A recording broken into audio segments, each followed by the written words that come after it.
नमस्कार दर्शक बंधु स्कूल पई आसला बड़ सूचना। तो चलतु पूरा डिटेल सहित जाना राज्य सरकार स्कूल पई कौन नुआ अपडेट आनी।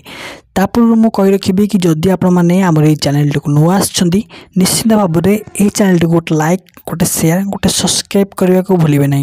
तो गवर्नमेंट तरफ एक आर्टिकल आसी चलूँ से आर्टिकल प्रथम पढ़िया कौन कौन राज्य सरकार नुआ आर्टिकल प्रश्न कर देखो लिखाई कि कुमार पिलामानक अधीन ओजन बस्ता नहीं स्कूल जापारे।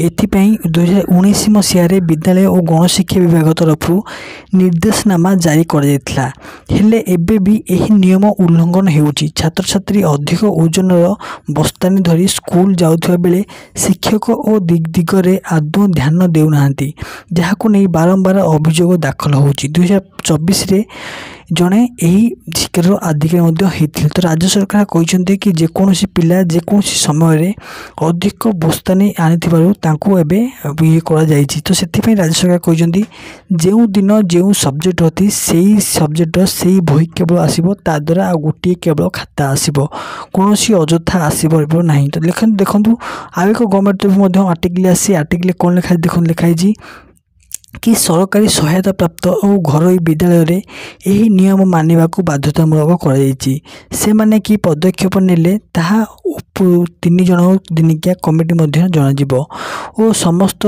डीएओ मानू निर्देश कर दि जाइए कि स्कूल को अधिक ओजन बैग न आने उद्यम उद्देश्य निर्देशावली प्रथम द्वितीय तृतीय श्रेणी छात्र छात्री मानक यह केवल लागू कर।